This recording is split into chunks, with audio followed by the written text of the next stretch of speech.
got this old piece of PVC pipe. I know y'all got some around your homestead. I cut it to about 40 inches because 36 inches, you add 3, that's 39. So I just made them 40. It's not rocket science. And check out how I'm going to drill a hole through the PVC. Then I'm going to put a little 8-penny nail with a head on it.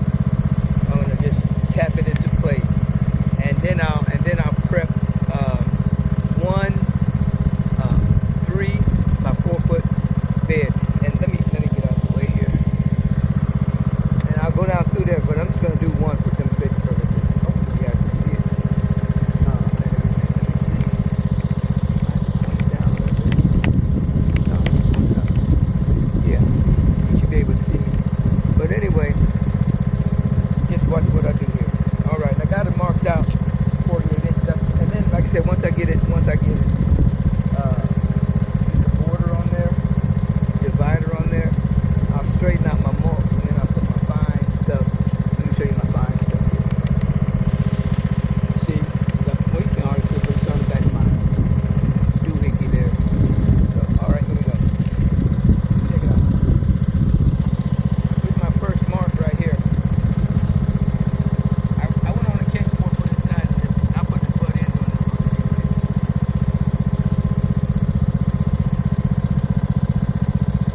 time to plant. I got my goober dust, so I got to put some goober dust in there and straighten it out a little bit better. All right. Put a little bit of this in there. A couple of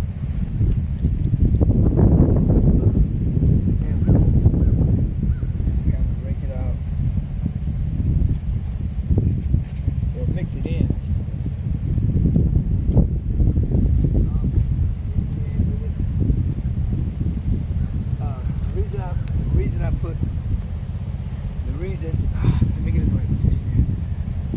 I put the goober dust in it because this is some soil from last year's garden and it's been depleted from its nutrients, so my goober dust puts nutrients in it. Plus when I'm getting ready to plant these tomatoes, you know, I did this the other day. I was going to let them sit in here for about a week, but I'm going to go ahead and plant for the purpose of demonstration. And these are my early girls, and I'm going to do 4 of them in a 3x4, and I'll show you how. Straight. And we'll talk garden planting too. Or we can talk. Okay, if you can hear me, I'll try to talk loud. Garden planting. Now, like I said, I'm kind of demonstrating for you guys right now, but I think on this, I got 1 square here, 1 square there. I'm not going to put all my tomatoes in one all together. I'm gonna have tomatoes in this one, then I'll probably have sweet peppers, bell peppers in this one, something else in that one, and kind of alternate it a little bit, make it look more interesting. And let's see, so I got that going. Got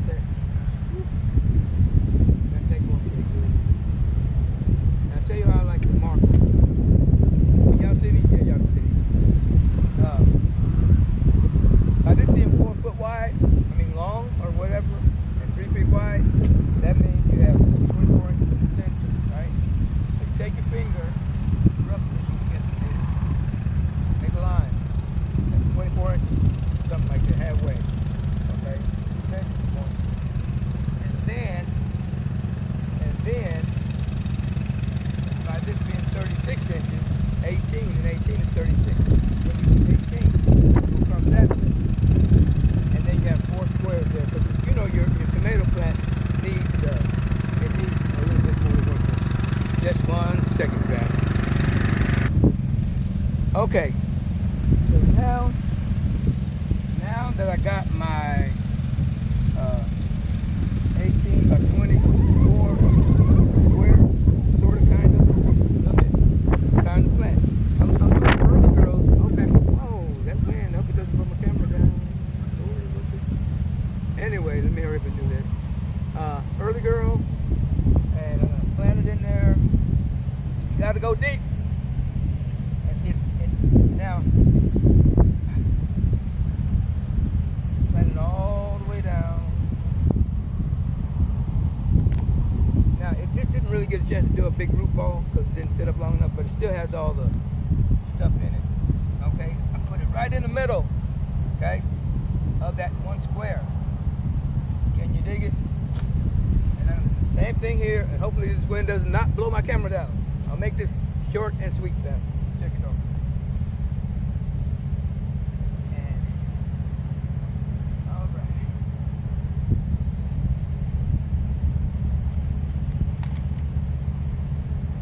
Okay.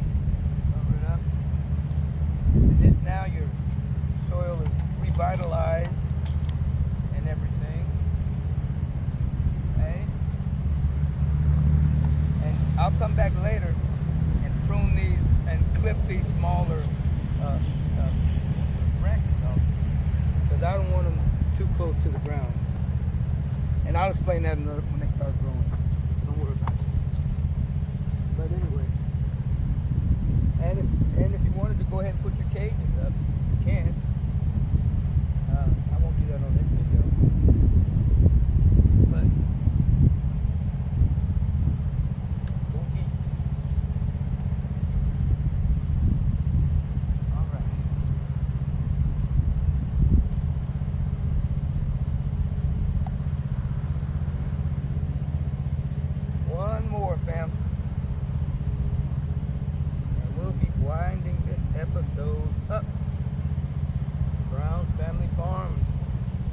Solid, Arkansas.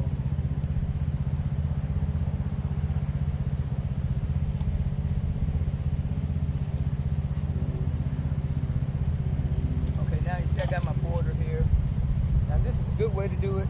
And you see my soil is continuous under it, so when you get done with it, it'll create an illusion. Let me get closer.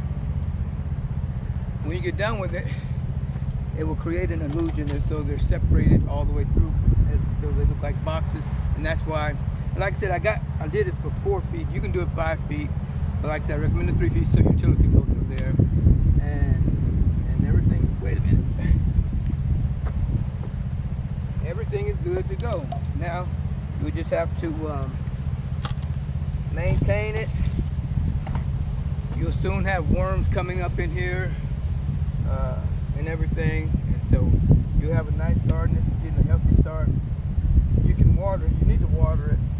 You can water it and everything. Let me show you. Let me just water it and I'll be done. Hold the phone, fam. Okay. Now I'm gonna be watering it, fam, with my what I call compost tea. All right. And what my compost tea is I have my, when I'm doing my breaking down my compost, I put it in my boat, and I undo the drain on the back of it, and as the rain filters through there, it dumps it into this, this tub that I have down there, and so it goes through, all the manures and fertilizer, everything that my minutes that are in my compost. It drains through it and catches those nutrients, and so that's what I'm using now. So give it an extra boost. Okay. And don't use chlorinated water from your faucet. You're gonna kill it. It'll kill it. Okay, now you don't have to worry. This is draining pretty good, so you don't have to worry about overwatering it. You want to get, you want to get it a good watering. Kind of use your discrepancy. You want to get it all the way to the roots too, because I planted them pretty deep.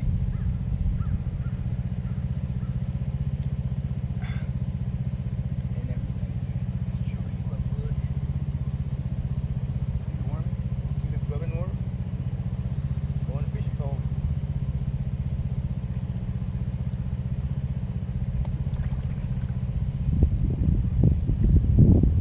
And then you can kind of straighten out your bed, take the sticks and stuff out.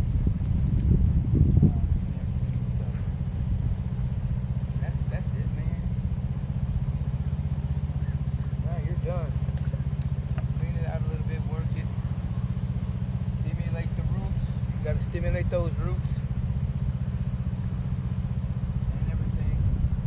One thing about working in the garden, it puts you really, really close to nature, because you're working with your hands, you're getting your hands dirty, and you're stimulating your soil.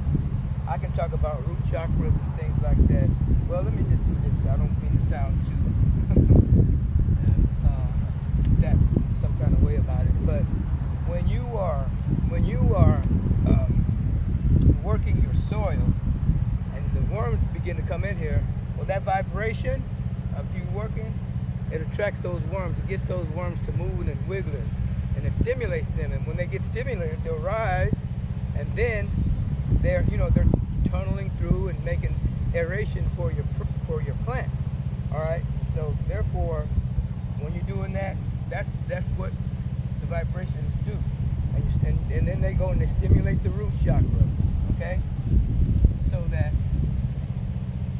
they'll produce, they'll get stronger and have a stronger trunk on it.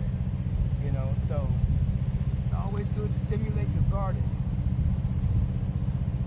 Those plants, they do feel you, And like I said, once you get the vibrations and the chakras going and everything gets to moving and you're connected to the universe and the earth, you will have a better product. That's a promise. So when it comes to vibrations, yes, things do matter. Okay. So anyway, once again, done with this episode, y'all, and I'll see you guys next time. All right.